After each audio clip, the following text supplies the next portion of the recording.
하나님 말씀은 요한복음 15장 말씀입니다.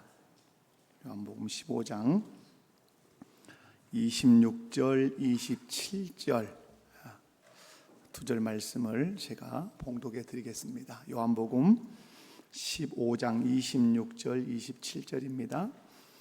내가 아버지께로부터 너희에게 보낼 보혜사 곧 아버지께로부터 나오시는 진리의 성령이 오실 때에 그가 나를 증언하실 것이요 너희도 처음부터 나와 함께 있었으므로 증언하느니라. 아멘. 할렐루야. 오늘은 성령 강림주일입니다. 성령 강림주일은 예수님께서 십자가에 못 박혀 죽으시고 사흘 만에 부활하신 후로부터 50일째 되는 오순절에 성령이 마가의 다락방에 임재하셨습니다. 그 성령의 임재로 말미암아서 신약의 교회가 탄생한 거죠.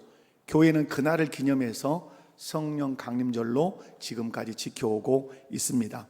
그런 의미에서 교회력에서 아주 중요한 절기, 예수님이 탄생하신 성탄절, 그리고 예수님께서 사망 권세를 깨뜨리시고 부활하신 부활절, 그리고 예수님 부활하신 후에 아버지께로부터 보내신 성령 강림절, 우리가 잊지 않고 기억하고 감사해야 되고 또 영광을 돌리는 절기가 되어야 될 줄로 믿습니다. 그런 의미에서 저는 본문 말씀을 중심으로 해서 진리의 성령님이라는 제목으로 우리 성도님들과 함께 말씀을 살피면서 은혜를 나누고자 합니다. 말씀을 전할 때 한 번도 빠짐없이 말씀을 통해서만 은혜 받으시기를 주님의 이름으로 축원합니다. 옆에 분들 보시고 한번 인사합시다. 말씀을 통해 은혜 받읍시다. 네, 은혜 받으시기 바랍니다. 네, 첫 번째 오늘 말씀을 통해서 알 수 있는 것은 성령은 삼위일체 하나님이시다. 한번 따라서 해봅니다. 성령은 삼위일체 하나님이십니다.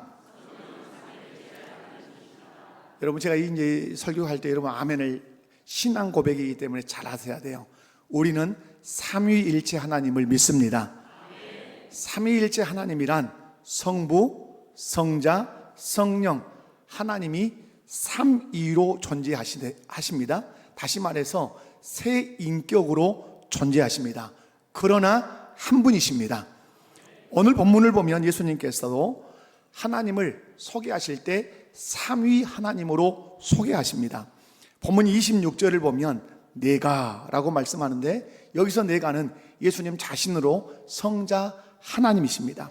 너희에게 보낼 보혜사, 여기서 보혜사는 성령 하나님이십니다. 그리고 아버지께로부터 라고 말씀할 때 여기서 아버지는 성부 하나님이십니다. 우리가 이 말씀을 통해서 알 수 있는 것은 하나님은 삼위로 존재하신다. 성부, 성자, 성령 각자의 인격을 가진 삼위 하나님으로 존재하신다. 그러나 이렇게 각각 개별적인 인격체를 가지고 계심에도 불구하고 몇 분이시다? 한 분이시다. 이 교리를 우리는 삼위일체 교리 그럽니다. 신적 본질로서는 한 분이시다 이런 뜻이에요. 그래서 우리는 하나님에 대해서 이렇게 믿고 고백합니다. 나는 삼위로 존재하시지만 한 분이신 하나님을 믿는다. 아멘이십니까? 다시 말해서 이걸 더 쉽게 얘기하면 나는 삼위일체 하나님을 믿습니다. 여러분 이렇게 신앙을 고백하십니까? 다 같이 한번 고백해 봅시다. 나는 삼위일체 하나님을 나의 하나님으로 믿습니다. 여기서 삼위로 존재하시는데 한 분이라는 이 삼위일체 교리, 삼위, 한 인격, 한 인격, 한 인격, 삼위로 존재하시는데 몇 분이시라고요? 한 분이라는. 그런데 이 삼위일체 교리는 그래서 어떻게 세 인격이 존재하시는데 한 분일 수 있는가? 이것은 우리의 이성이나 논리로 이해할 수 없습니다. 그래서 신학에서는 삼위일체 교리를 신비의 교리 이렇게 말합니다. 삼위일체 교리는 우리의 이성이나 우리의 이해로는 이해가 불가능한 교리다 이 말이에요. 우리의 이성으로 이해하는 교리가 아니라 믿음으로 받아들여야 하는 교리, 그냥 믿어야 하는 교리다 이 말입니다.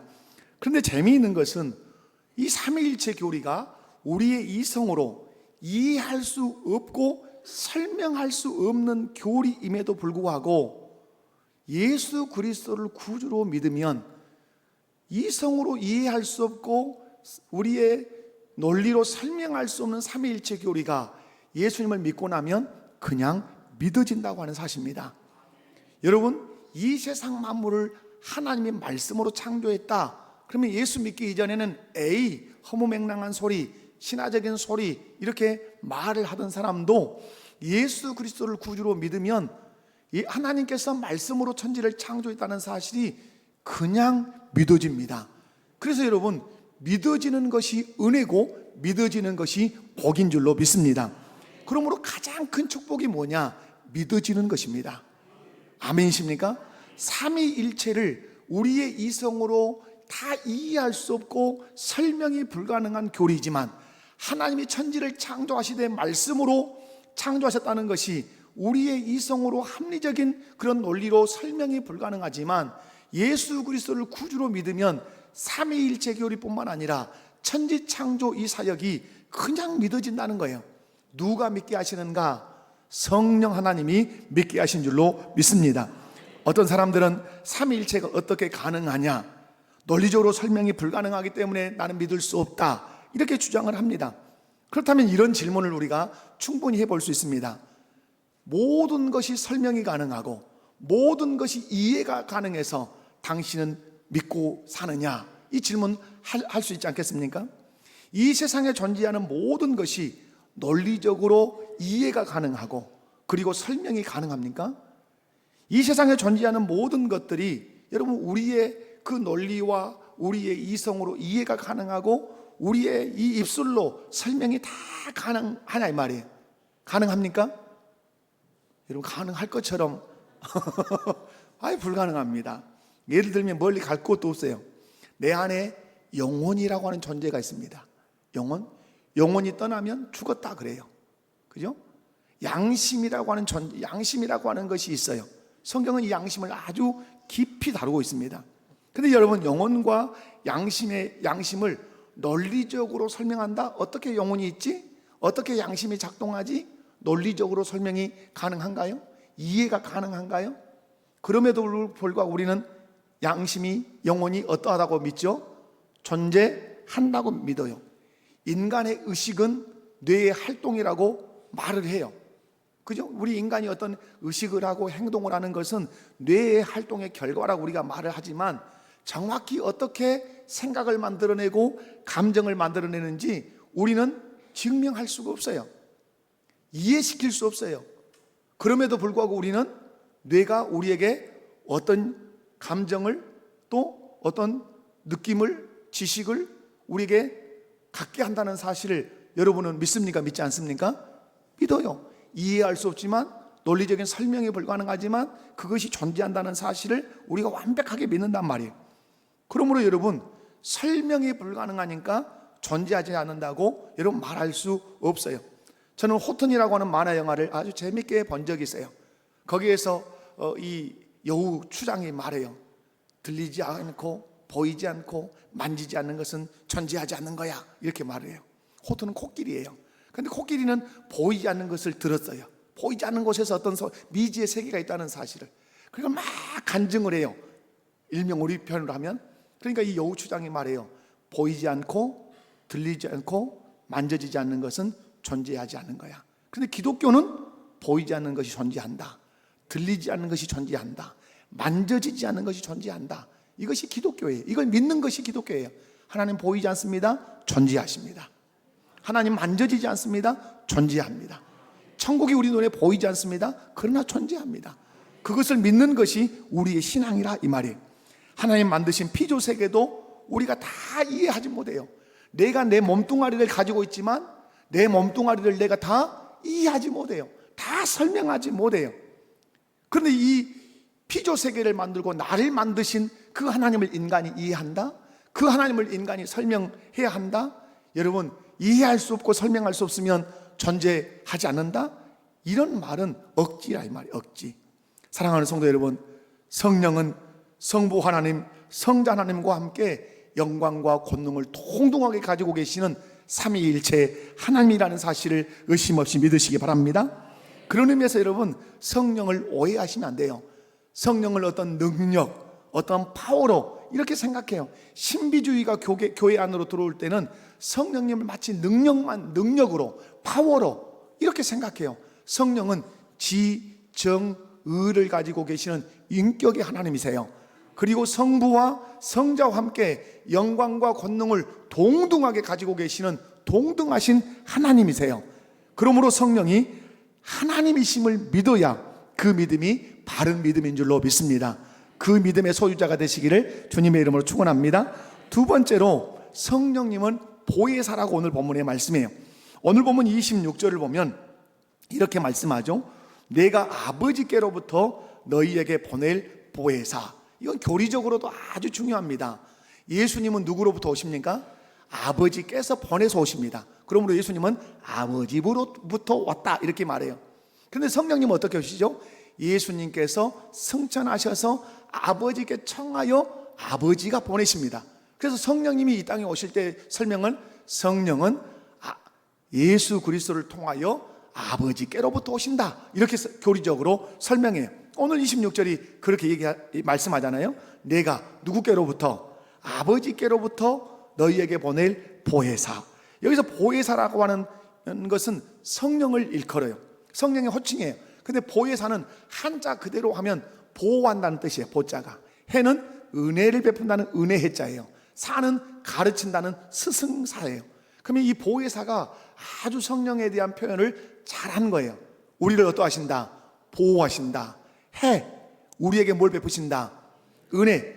우리에게 모든 은혜를 누구를 통해 베푸시죠? 성령을 통해 베푸세요. 예수 그리스도께서 속죄의 사역을 이루신 그 은혜도 누구를 통해서 베푸시죠? 성령을 통해서 베푸세요. 그리고 스승이세요. 우리가 가야 할 길을 바르게 가르쳐 주시고 믿어야 할 대상을 바르게 믿게 하시도록 가르쳐 주신 선생이 누가 되신다는 얘기죠? 성령이세요. 근데 여러분, 보혜사라고 해서 보혜사는 성령의 이름이 아니에요. 예수님의 이름은 임마누엘이에요. 하나님이 너희와 항상 함께 계시리라. 예수님의 다른 이름이 뭐예요? 임마누엘이에요. 그러나 여기서 성령을 보혜사, 그러니까 성령의 이름이 아니에요. 예수님도 보혜사예요. 아멘이십니까? 그래서 예수님께서 이렇게 말씀하셨어요. 또 다른 보혜사를 너희에게 보내리니 라고 할 때, 또 다른 보혜사라는 말씀 뭐예요? 나도 보혜사인데 또 다른, 내가 아닌 다른 보혜사를 너희에게 보낼 거다. 그가 누구시다? 성령이다. 그러므로 보혜사는 이름이 아니고 사역적 호칭이에요. 아까 얘기한 것처럼 우리를 보호하시고 우리에게 은혜를 베푸시고 우리에게 말씀을 가르치시는 사역적 호칭이 보혜사예요. 보혜사라는 이 헬라어, 그리스어는 파라클레토스예요. 이 단어는 곁에서 부름받은 자라는 뜻이에요. 그래서 아까 우리 찬양할 때 성령이여 우리 성경 읽을 때 우리 곁에 계셔 알게 하소서 이렇게 하죠. 우리 곁에 계셔. 그러나 더 정확하게 얘기하면 우리 안에 계십니다. 아멘이십니까? 우리 안에 계셔서 우리 안에서 역사하세요. 일하세요. 살아계셔서. 근데 여러분, 이 파라클레토스라고 하는 이 단어는 여러 설명으로 가능해요. 사역적으로. 가장 먼저 한 몇 가지 살펴보면, 먼저는 파라클레토스라고 하는 이 말 안에는 어떤 의미에서는 변호자라고 하는 뜻이 들었어요.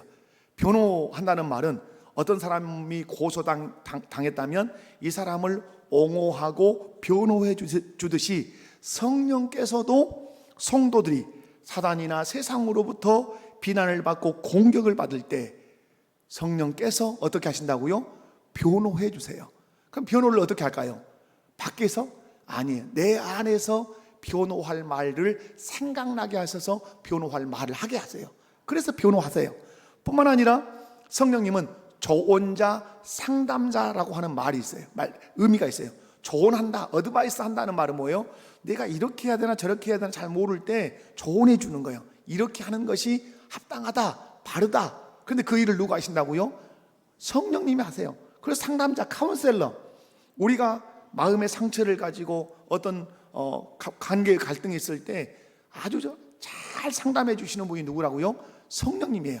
그래서 성령께서 우리에게 바른 길을 가도록 조언도 하시지만 또한 관계나 이런 문제를 잘 해결할 수 있도록 또 상담도 해 주신다는 말이에요.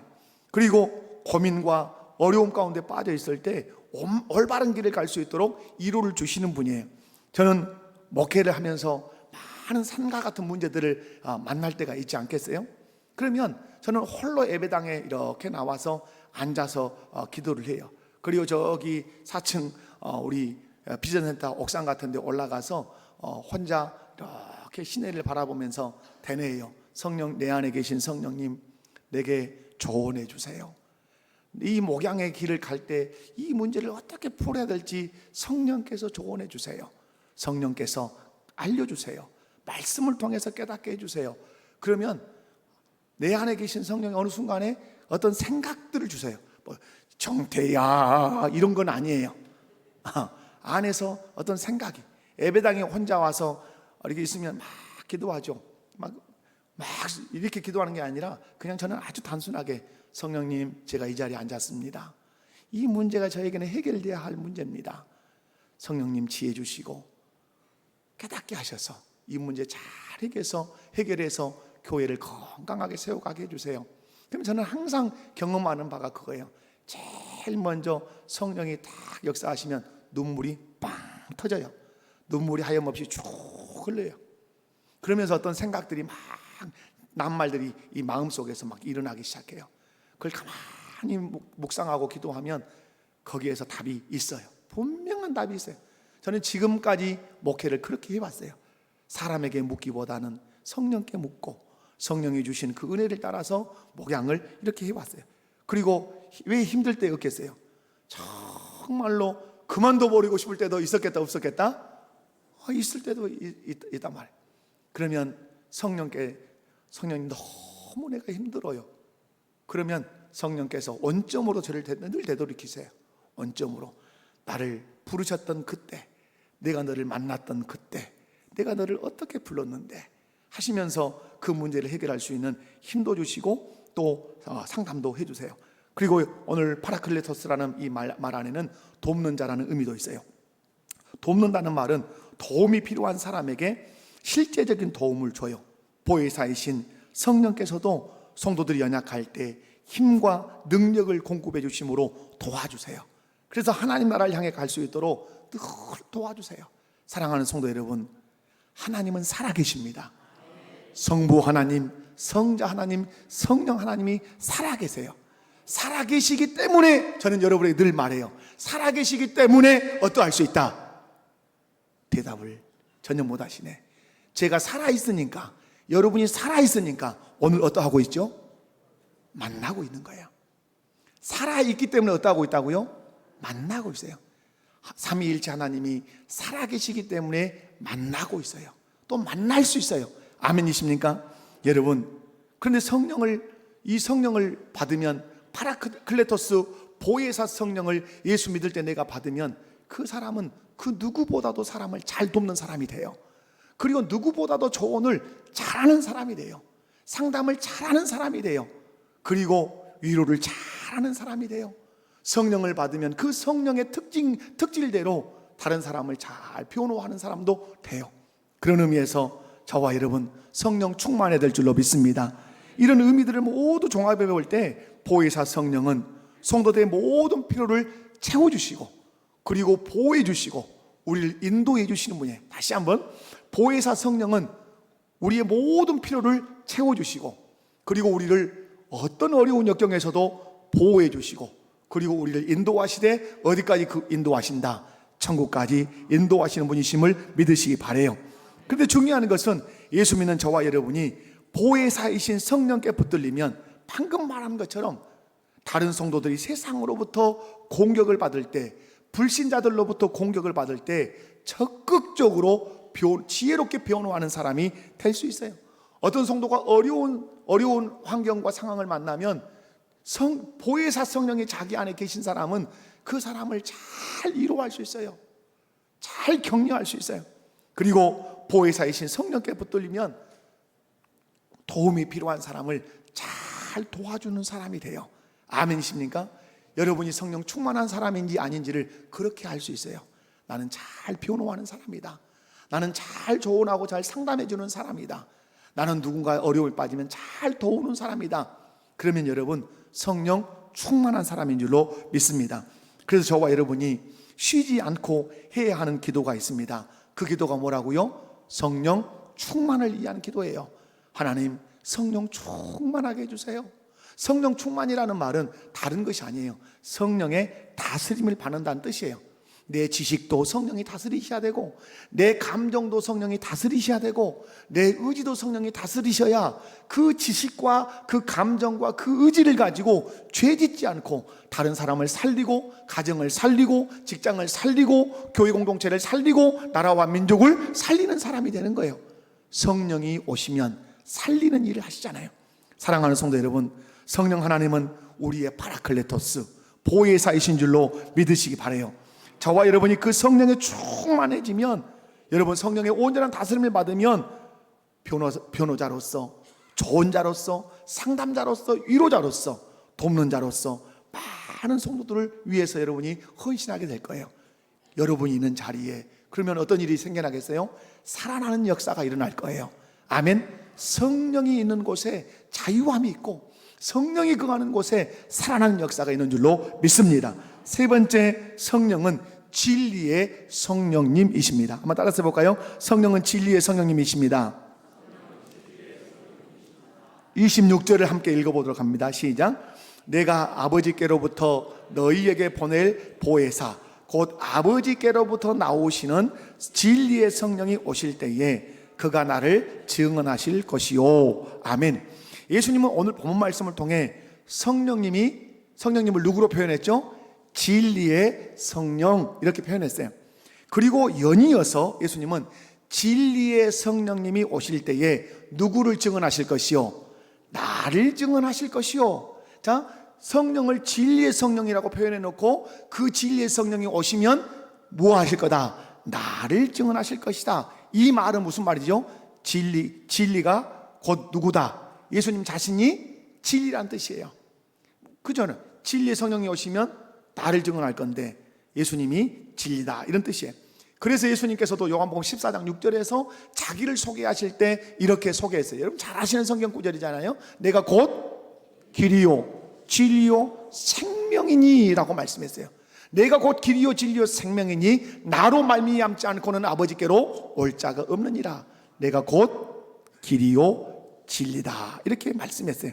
그런데 그 성령이 오시면 진리의 영으로서 진리이신 누구를 증언할 것이다? 예수님을 계속해서 증언할 것이라고 말씀해요. 진리의 영이신 성령을 받으면, 진리의 영이신 성령을 받으면 예수님에 대한 태도가 완전히 달라져요. 다시 진리의 성령님을 내가 내 안에 받으면, 언제 받죠? 예수님을 믿는 순간에 성령님 내 안에 들어와 계시죠. 그 진리의 성령을 받으면 누구에 대한 태도가 달라진다? 예수님에 대한 태도가 달라져. 어떻게 달라지는지 고린도전서 12장 3절을 함께 읽도록 합니다. 시작. 그러므로 내가 너희에게 알리노니 하나님의 영으로 말하는 자는 누구든지 예수를 저주할 자라 하지 아니하고 또 성령으로 아니하고는 누구든지 예수를 주시라 할 수 없느니라. 아멘. 무슨 말씀입니까? 예수님을 믿고 성령을 받은 사람은 어떤 일이 있어도 예수님을 저주할 자라, 저 망할 자, 저 죽을 자, 저 예수 그리스도 아니야, 이렇게 저주할 수 있다 없다? 여러분, 성령을 받은 사람은 어떤 일이 있어도 예수님을 부인할 수 없다, 이 말이에요. 그래서 가능한 게 뭐라고요? 그래서 순교가 가능한 거예요. 여러분, 우리나라도 순교의 역사가 있어요. 한국교회가 그냥 선 거 아니잖아요. 제가 천혜교회에서 8년을 심우했어요. 역사의 애곡이 그 장소에 지금 그 동네에 있기는 하지만, 그래서 천혜교회가 모든 것을 침묵하고 다 양보를 다른 교회에 했어요. 역사. 그런데 여러분, 영암에 77인의 순교자 묘가 있어요. 들어보면 그 공산당들이 와가지고 사람을, 예수 믿는 사람을 산에다가 뉘어놓고 죽창을 배꼽에다가 찌르는 거예요. 확 박는 거예요. 그럼 완전히 깊숙이 박아요. 그럼 이 사람이 살려고 시계처럼 돌아요. 피를 낭자하면서 쏟아요. 그 자리를 동네 사람이 본 거예요. 그런데 그가 예수를 부인한다, 부인하지 않는다? 부인하지 않아요. 이유가 뭐죠?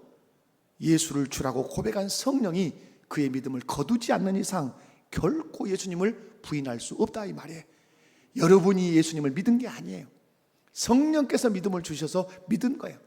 여러분을 로마의 그 역사를 보면 예수 믿는 사람들 얼마나 바뀌었습니까? 로마의 거리를 뭘로 밝힙니까?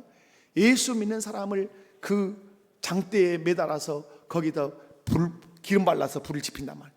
사람이 산채로 화형을 당해. 예수 부인하면 살려준다 해도 예수 부인하지 않아요. 며칠씩 굶주린 사자에게 투장에 집어넣고 예수 부인하면 살려준다 부인하지 않아요. 이유는 뭘까요? 그들이 뭐 우리가 달라서 그럴까요? 그렇지 않아요. 그 안에 누가 계시니까?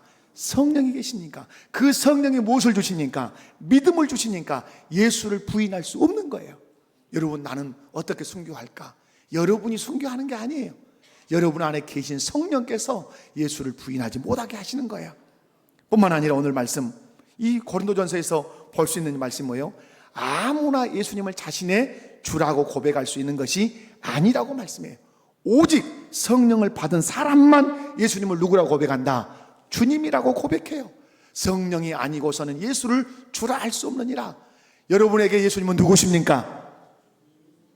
아이고, 천국을 갈란가 모르겠네. 예수님은 여러분의 누구십니까? 주님이십니다. 그런데 여러분, 이 주님이라고 하는 이 말이 여러분의 의지로, 여러분의 어떤 감정에서 나온 것 같지만 성령이 아니고서는 예수님을 내 입술로 주라고 할 수 없다 이 말이에요. 근데 여러분, 예수님이 나의 주님이십니다 한 것은 내 안에 누가 계시구나? 성령이 계시구나. 언제 이 성령이 계십니까? 언제부터? 예수님을 믿을 때부터 내 안에 성령이 계신 줄로 믿습니다. 사랑하는 성도 여러분, 질문할게요. 예수님이 여러분의 진정한 주님이십니까? 아멘. 아멘. 여러분, 왜 여러분이 아멘으로 화답할 수 있습니까? 내 안에 누가 계신다? 보혜사 성령이 계신다. 왜 여러분은 예수님을 나의 주님으로 고백할 수 있냐 이 말이에요. 예수님께서 진리의 영으로 내 안에 계시니까, 내 안에 믿음을 주시니까, 주라고 고백하게 하시니까 그렇게 고백해요. 여러분, 거꾸로 얘기하면 아까는 예수님을 부인하면 살려준다. 근데 부인하지 않아요. 왜 부인하지 않죠? 예수님이, 성령님이 주라고 그를 고백하겠기 때문에. 그러면 여러분, 세상 사람들 아무리 예수 믿으셔도 예수 안 믿는 사람이 있어요. 왜 그럴까요? 왜 예수를 그렇게 믿으라고 해도, 천국이 있고 지옥이 있다고 그렇게 해도, 내가 만난 예수를 당신도 만나보라고 그렇게 해도 왜 못 믿을까요? 죄송한 얘기지만 성령께서 그에게 은혜를 주시지 않는 거예요. 성령께서 그 사람에게 은혜를 주시지 않으니까 믿음이 안 생기는 거예요. 믿음은 내가 갖는 것이 아니라 하나님의 선물로 주시기 때문에 그래요. 그런 의미에서 여러분이 예수님을 주라고 고백하고 있다면 내 안에 성령이 와 계시구나, 그 성령께서 내게 믿음을 선물로 주셨구나 생각하시고 감사하시기를 주님의 이름으로 축원합니다. 축원합니다. 그것뿐입니까? 내 안에 진리의 성령이 내주하면 그 사람은 거짓말하지 않습니다. 거짓말하니까 여러분 도덕책 얘기 같죠? 요한계시록을 읽어보면 천국에 들어올 수 있는 사람과 들어올 수 없는 사람을 확연하게 딱 구분짓습니다. 천국에 들어올 수 있는 사람은 예수 믿는 사람. 근데 요한계시록에는 예수 믿는 것을 딱 전제하고 예수 믿는 사람으로서 사는 사람만 들어온다 그래요. 근데 들어올 수 없는 사람을 얘기할 때 빠뜨리지 않는 말이 있어요. 음행하는 자, 그죠? 술개, 이런 사람들, 술 취한 자 못 들어온다. 근데 어떤 사람 못 들어오냐, 꼭 넣냐면 거짓말하는 자. 여기서 거짓말이라고 하는 것은 진리를 왜곡시키는 거짓말을 1번 거짓말로 말해요. 진리를, 오늘 아침에 제 딸이 이제 저기서 아기가 날 것 같다고 엄마한테 급 호출이 왔어요. 그래서 KTX를 타고 올라간다고 태워다 주고 왔어요. 오는 길에 보니까 놀랄 일이 있어요. 역에서 우리 교회로 오려면 반드시 보이는 이단이 있어요. 신천지. 차가 막 지상 이렇게 주차를 하는데 아침인데 막 주차를 많이 해요. 뭔 날이다냐? 제가 그랬어요, 아들한테. 그런데 보니까 파란 넥타이를 차고 정장을 입은 남자들이 막 줄지어 뛰어가는 거예요. 어떤다고요? 이단은 뛰어갑디다. 이단은 막 뛰어가, 자기 예배당을 향해서. 우리는 어떻게 하면 안 가볼까? 그 뛰어가. 여러분, 아무리 뛰어가고 아무리 사람이 많이 모여도 성경은 그들이 이단이다, 거짓을 말한다. 우리 주님은 한 번도 사람을 우리의 구주로 세운 적이 없어요. 여러분, 이만희가 우리의 구주라면 그는 십자가에서 죽었어야 돼요. 죽은 적이 있는가 물어봐야 돼요. 그가 우리의 구주라면 3일 만에 살아난 적이 있는가 물어봐야 돼요. 그가 우리의 구주라면 그는 성령으로 잉태된 적이 있는가 물어봐야 돼요. 그러므로 아무것도 그는 한 것이 없어요. 그러므로 그는 거짓자예요. 이단이에요. 거짓말하는. 그는 어디로 갈 자예요? 그래서 성경에 의하면 지옥. 제가 가게 하는 것이 아니라 성경에 거짓말하는 자. 그것만 거짓말이겠습니까? 우리의 일상에서 하는 거짓말. 여러분, 성령이 거하시면 싫어한다 이 말이에요. 요한복음 8장 44절을 우리 함께 읽어보도록 합니다. 시작. 요한복음 8장 44절 시작. 너희는 너희 마귀에게서 났으니 너희 아비의 욕심대로 너희도 행하고자 하느니라.